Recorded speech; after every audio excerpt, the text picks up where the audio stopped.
So hello friends, यहाँ हम एक बहुत ही जनरल यूज़ केस के बारे में बात करेंगे और उसको देखेंगे कि हम उसको फास्ट एपीआई में किस तरह से हैंडल करेंगे। ठीक है, तो अगर मान लो मेरे को कुछ टास्क है, ठीक है, जिसको बैकग्राउंड में रन करना है, तो अगर मेरे को वो चीज़ करनी है तो मैं कैसे करता हूँ। पहले तो आपको उसका यूज़ केस समझना पड़ेगा। देखो, यूज़ केस समझने के लिए आप ये समझो कि देखो, हमारे पास एक होता है क्लाइंट,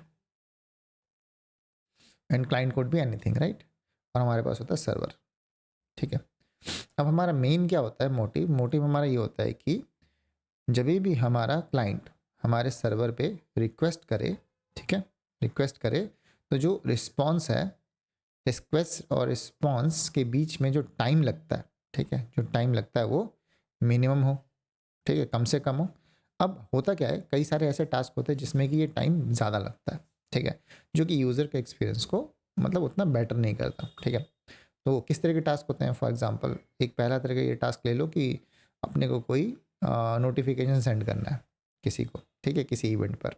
ठीक, तो मान लो पेमेंट होना है और पेमेंट के बेसिस पे मेरे को नोटिफिकेशन सेंड करना है, या फिर एक दूसरा मोस्ट कॉमन यूज़ केस है, फॉर एग्जांपल मेरे को किसी को ईमेल सेंड करना है या एसएमएस सेंड करना है। ठीक है, एक तीसरा और एक एग्जांपल हम ले सकते हैं कि मान लो मेरे को फाइल अपलोड करनी है। क्या है? फाइल अपलोड करनी है AWS पे, ठीक है, AWS पे स्टोरेज है, मेरे को वहाँ फाइल अपलोड करनी है। ठीक, तो ये हमारे कुछ ऐसे सिनेरियोज हो गए जिसमें कि अगर मान लो मैंने यहाँ से रिक्वेस्ट भेजी, ठीक है, और रिक्वेस्ट के कंप्लीट होने के बाद यहाँ से नोटिफिकेशन किसी को जाना चाहिए। ठीक है, और नोटिफिकेशन जानने के लिए हम किसी ना किसी थर्ड पार्टी पर रिलाई करते हैं। ठीक है, फॉर एग्जांपल मान लो ईमेल वाला एग्जांपल ले लेते हैं, तो ईमेल वाले में हम कहीं ना कहीं मेल चैम्प का यूज़ करते हैं अगर मेरे को एसएमएस वो नोटिफिकेशन भेजना है तो, है ना। या फिर अगर मान लो मेरे को एसएमएस भेजना है तो मैं ट्रिलो का यूज़ करता हूँ। अब ट्रिलो या मेल चैम्प ये सारे क्या हैं, थर्ड पार्टी लाइब्रेरीज हैं, राइट। तो हमें बेसिकली अपने सर्वर से फिर एक दूसरे जो थर्ड पार्टी, जो हमारा बोल सकते हैं थर्ड पार्टी जो अपना सर्वर है, ठीक है, वहाँ हम रिक्वेस्ट भेजते हैं और उसके रिक्वेस्ट का हमें इंतज़ार करना पड़ेगा। ठीक है, और उस इंतज़ार करने के बाद जब इसका रिस्पांस मेरे को मिलेगा, तब मैं अगर क्लाइंट को वापस भेजूँ, ठीक है, ये जो रिस्पांस है, ठीक है, तो इस पूरी साइकिल में जो समय लगेगा वो काफ़ी ज़्यादा होगा।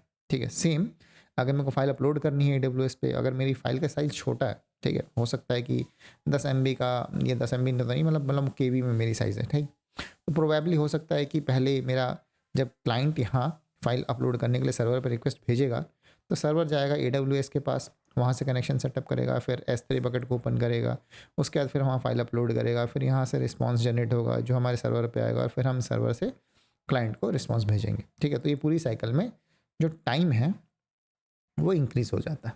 ठीक, तो अगर मैं ऐसा चाहता हूँ कि यार देखो, अगर हम कुछ ऐसा करें कि ठीक है, जो मेरा क्लाइंट है, क्लाइंट ने रिक्वेस्ट भेजी सर्वर पे, ठीक है, और मैं सेम टाइम पे इसको रिस्पांस भेज दूँ।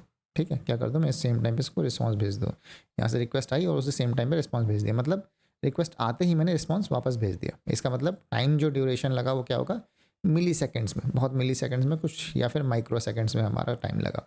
ठीक है, तो यूज़र का एक्सपीरियंस क्या हो गया, यूज़र का एक्सपीरियंस हो गया कि यार वाह क्या वेबसाइट है यार, मैंने बस क्लिक किया और सेम टाइम में रिस्पांस आ गया, तो मतलब यूज़र खुश हो गया। ठीक है, राइट। तो बट ये जो टास्क है, ये जो एसएमएस भेजने का काम था या फाइल अपलोड का काम था, या फिर हमारा नोटिफिकेशन भेजने का काम था, या इस तरीके के और भी थोड़े लंबे चौड़े काम, ये होना तो ज़रूरी था, राइट। तो हमने क्या किया, इस सारे तरीके के टास्क को ऑफलोड कर दिया। क्या कर दिया, ऑफ लोड कर दिया। ठीक है, तो ऑफलोड कर दिया मतलब क्या, हमने किसी बैकग्राउंड में इस टास्क को ऑफलोड कर दिया। तो अब मतलब अब ये सारे टास्क होते रहेंगे, ठीक है, बैकग्राउंड में, और यूज़र को पता नहीं चलेगा कि ये सक्सेसफुल हुआ या नहीं हुआ। ठीक है, मतलब हम ये भी कर सकते हैं कि इसके सक्सेसफुल होने पर हमने दोबारा से जो हमारी क्लाइंट है, ठीक है, क्लाइंट साइड पे कुछ ट्रिगर कर सकते हैं जिससे कि हमारे क्लाइंट को पता चल जाए। फॉर एग्जांपल इस चीज़ के सक्सेसफुल होने पर हम इसको नोटिफिकेशन बाद में ट्रिगर कर देंगे, राइट।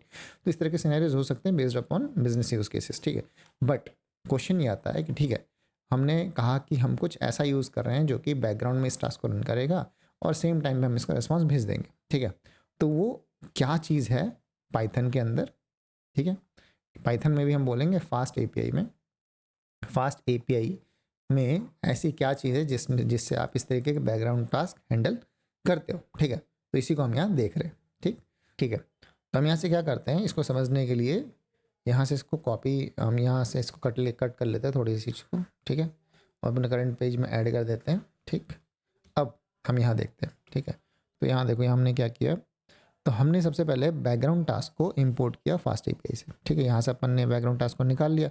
अब ये बैकग्राउंड टास्क बेसिकली क्या है, ये एक तरीके का क्लास है।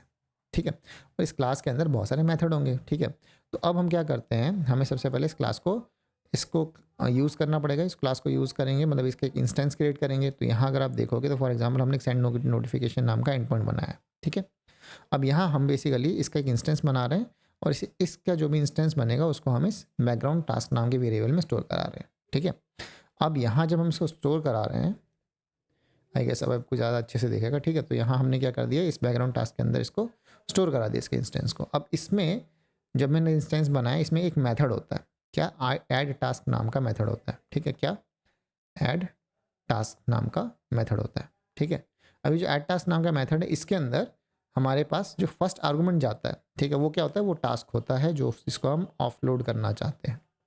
ठीक है, फॉर एग्जांपल मैं इस वेटिंग नोटिफिकेशन नाम का मेरा कुछ मेथड था। ठीक है, मतलब मैंने एक फंक्शन बनाया था जिसके अंदर मैंने कुछ लॉजिक लिखा था और मैं चाहता हूँ कि ये जो लॉजिक है ये बैकग्राउंड में हैंडल हो। ठीक है, तो हमने यहाँ बैकग्राउंड डॉट ऐड टास्क करके ये जो लॉजिक था ये हमने यहाँ डाल दिया। ठीक है, और अगर इस फंक्शन में जितने भी पैरामीटर्स रिक्वायर्ड है, फॉर एग्जांपल इस फंक्शन को 2 पैरामीटर चाहिए। ठीक है, तो हमने ये 2 पैरामीटर इसके बाद पास कर दिए। ठीक है, तो फॉर एग्जांपल अगर मैं आपको फंक्शन दिखाऊं तो ये हमारा राइट नोटिफिकेशन वाला फंक्शन है और ये मैंने यहाँ बनाया हुआ है। ठीक है, इस राइट नोटिफिकेशन नाम के फंक्शन में मैंने क्या किया हुआ है, स्ट्रिंग पास कराया और उसके बाद इसको टेक्स्ट पास कराया।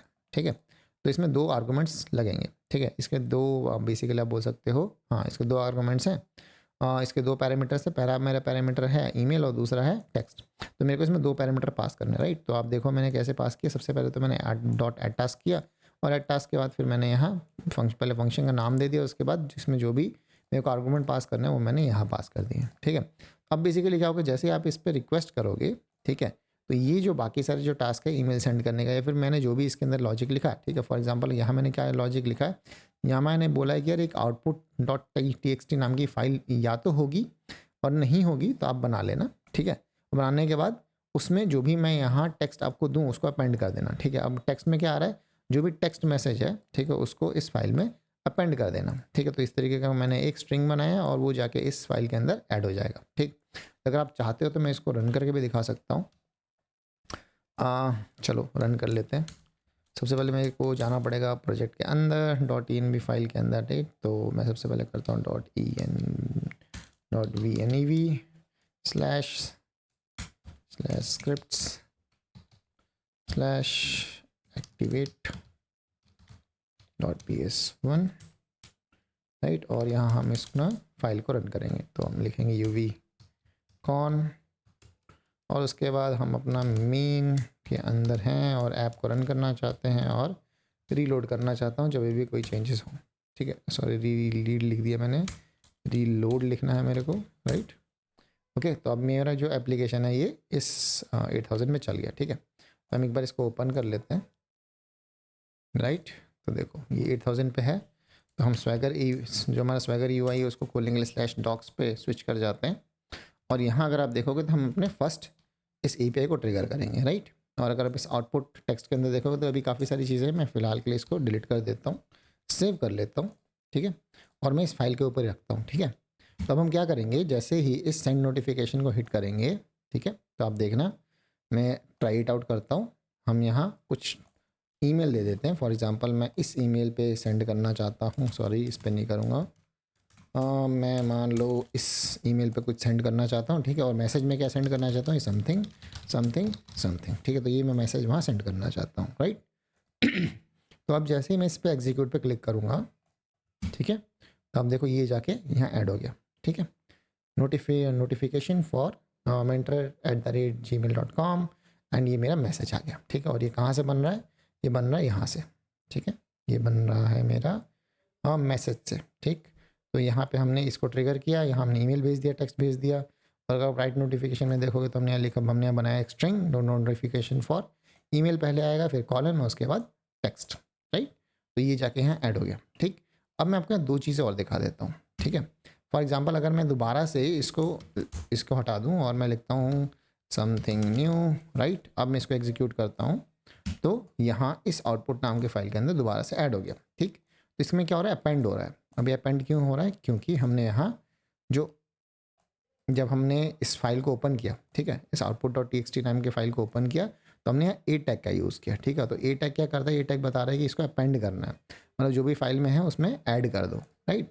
जबकि इंस्टेड अगर मैं मान लो इस ए टैग की जगह पर डब्लू टैग का यूज़ करता हूँ, डब्लू मतलब राइट टैग का यूज़ करता हूँ, तो ये क्या करता है, ये डब्लू टैग उसको चेंज कर देता है, मतलब जो भी पहले से इस फाइल के अंदर है, ठीक है, उस सबको हटा देगा और उसके बाद एक जो भी हमने लेटेस्ट मैसेज भेजा बस उसको रखेगा।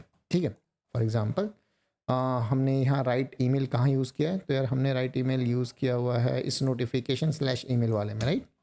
तो हम ये इस वाले ईपीआई को हिट कर लेते हैं, ठीक है, नोटिफिकेशन स्लैश ईमेल वाले को। यहाँ आते हैं और ये जो मेरा ईमेल है यहाँ चला जाएगा। ठीक है, तो मैं लिख देता हूँ समथिंग XYZ, पहले ट्राई इट आउट पे क्लिक कर लेते हैं। यहाँ लिखते हैं xyz@gmail.com और यहाँ मैं सम मैसेज लिख देता हूँ, सम मैसेज, राइट। अब हम इसको एग्जीक्यूट करते हैं। ठीक है, अब आप देखो यहाँ पहले से 2 मैसेजेस हैं, राइट। अब मैं अगर इसको क्लिक करूँ एग्जीक्यूट, एग्जीक्यूट हो गया, सेम टाइम में मेरे को रिस्पॉन्स मिल गया और ये आप देखो ये नया मैसेज यहाँ ऐड हो गया, बट पुराने वाले दोनों हट गए, राइट। तो अगर मैं इसका यूज़ कर रहा हूँ, ठीक है, किसी फाइल में राइट करने के लिए, ठीक है, f.write का, ठीक, और मैं पहले फाइल को ओपन करता हूँ और अगर मैं यहाँ टैग्स में ए अगर यूज़ करता हूँ तो अपेंड करेगा, और अगर मैं मोड्स में राइट यूज़ करता हूँ तो वो क्या करेगा, वो उसको ओवरराइड कर देगा। ठीक है, सिंपल सी बात है। तो इस तरीके से बेसिकली आप मल्टीपल टास्क भी ऐड कर सकते हो। ठीक है, फॉर एग्जांपल अगर आपको बैकग्राउंड में 2 टास्क ऐड करने हैं तो आप यहाँ 2 टास्क ऐड कर सकते हो, मतलब मल्टीपल आप इस तरीके से बना सकते हो, यहाँ कॉमा करके एक और, राइट। तो अब अगर मैं इसी सेम को अगर सेंड नोटिफिकेशन वाले को हिट करके आपको दोबारा दिखाऊँ तो अब क्या होगा, 2 मैसेज जाके ऐड हो जाएंगे, राइट। इसको एक बार दोबारा ट्रिगर कर लेते हैं, राइट। मैं इसको लिख देता हूँ अगेन, राइट। और यहाँ देखना अपेंड वाला है तो ये दोनों ऐड हो जाएंगे इसके आगे। ठीक है, एग्जीक्यूट करते हैं। अब यहाँ देखो ये दोनों ऐड हो गए। ठीक है, तो आप अगर मल्टीपल आपको बैकग्राउंड टास्क भी ऐड करने हैं तो आप इस तरीके से मल्टीपल ऐड कर सकते हो। ठीक है, और जो ये जो फंक्शन बनाओगे ना, ये वाला फंक्शन, ये सिंक्रोनस भी हो सकता है, एसिंक्रोनस भी हो सकता है, दोनों ही तरीके की चीज़ें फास्ट पे अपनी तरीके से मस्त हैंडल कर सकता है। ठीक है, अब एक और चीज़ लास्ट में आपको बता देता हूँ, कई बार आपको ये थोड़ा सा पता होना चाहिए कि हम इसको एज एन डिपेंडेंसी भी डाल सकते हैं, इस बैकग्राउंड टास्क को एज एन डिपेंडेंसी भी यूज़ कर सकते हैं, राइट। तो फॉर एग्जांपल यहाँ हमने एक फंक्शन बनाया है, फॉर एग्जांपल ये मेरी मेन एपीआई है, राइट, स्लैश आइटम्स नाम से। ठीक है, और ये गेट एंड पॉइंट है। अब इसमें हम यहाँ देखोगे तो हमने डिपेंडेंसी के अंदर एक फंक्शन डाला है ना, और इस डिपेंडेंसी के अंदर जो फंक्शन डाला है हम यहाँ भी जो डिपेंडेंसी में हमने फंक्शन डाल दिया हम उसके अंदर भी बैकग्राउंड टास्क को यूज़ कर सकते हैं। ठीक है, तो आप देखो कि हमने यहाँ सबसे पहले बैकग्राउंड टास्क डिफाइन किया, राइट, हमने यहाँ भी डिफाइन किया, और क्योंकि ये मेरी अलग फंक्शन है, राइट, जिसका इस बैकग्राउंड टास्क से कोई लेना देना नहीं है, राइट, तो इस बैकग्राउंड टास्क को मैंने कहाँ यूज़ किया, मैंने इस बैकग्राउंड टास्क को यहाँ यूज़ किया। ठीक है, यहाँ नीचे, तो बेसिकली मैं 2 बार बैकग्राउंड टास्क को ऐड कर रहा हूँ। ठीक है, एक बार इधर और एक बार इधर। ठीक, और आप यहाँ भी देखोगे तो मैंने बैकग्राउंड टास्क को एक बार यूज़ किया, ठीक है, और इस बैकग्राउंड टास्क को फिर मैंने यूज़ किया यहाँ बैकग्राउंड डॉट ऐड टास्क करके, इसके अंदर जो भी मैंने यहाँ मैसेज बनाया है मैं उसको यहाँ पास कर रहा हूँ और मैं इस फंक्शन का यूज़ कर रहा हूँ। ठीक, और अगर आप यहाँ एक खास बात देखोगे तो मैंने यहाँ थोड़ा सा डिले ऐड किया। ठीक है, तो डिले को ऐड करने के लिए मेरे को सबसे पहले टाइम को इम्पोर्ट करना पड़ा, उसके बाद फिर मैं टाइम डॉट स्लीप लगा दूंगा। ठीक है, तो टाइम डॉट स्लीप बेसिकली ये किसका मेथड है, ये पाइथन का है, राइट।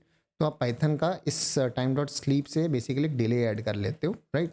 और अब यहाँ क्या होगा कि अगर मैं इस एंड पॉइंट को ट्रिगर करूँगा, ठीक है, तो सबसे पहले ये वाला मैसेज इनपुट होगा, मतलब ट्रिगर होगा, मगर 3 सेकंड के डिले के बाद। ठीक है, उसके बाद जब यहाँ से चीज़ें आगे बढ़ जाएंगी फिर यहाँ आएगा। ठीक है, फिर ये 3 सेकंड वेट करेगा और फिर चीज़ें ऐड होंगी, राइट।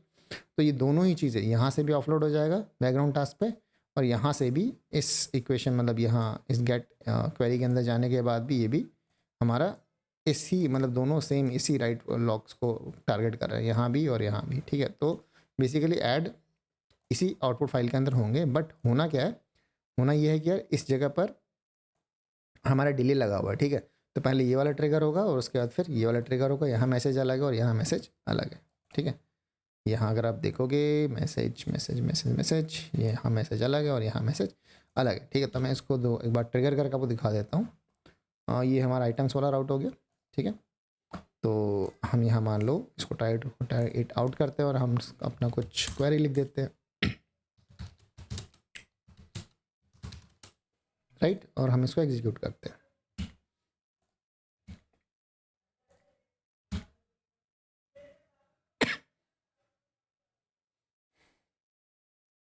तो आपने देखा ये हमारा डिले होके ऐड हुआ है, ठीक है। तो इस तरीके से बेसिकली आप बैकग्राउंड टास्क का यूज़ कर सकते हो, आप इस तरह से डिले लगा सकते हो, ठीक है। और मैंने आपको ये भी बता दिया कि आप किस तरह से मल्टीपल बैकग्राउंड टास्क ऐड कर सकते हो, ठीक है। तो बैकग्राउंड टास्क हम इसका तब यूज़ करते हैं जब मेरे को कोई चीज़ ऐसी करानी है जिसमें बहुत ज़्यादा हैवी कंप्यूटेशन ना हो, ठीक है, but it should be handle in background, ठीक है। तो इस तरीके से हम चीज़ों को फास्ट एपीआई के अंदर बैकग्राउंड टास्क को हैंडल करते हैं। आई होप अगर आपको कुछ नहीं समझ में आया होगा तो आप मेरे से पूछ सकते हो, ठीक है। एल्स बाकी भी अगर आपको कोई भी कॉन्सेप्ट है जो आपको नहीं समझ में आ रहा तो इससे भी रिलेटेड वीडियो आपको चैनल पे मिल जाएगी, ठीक है, तो आप उसको देख सकते हो। तो अभी के लिए इतना ही यार, मिलते हैं अपनी नेक्स्ट वीडियो में, तब तक के लिए have a nice day and good bye.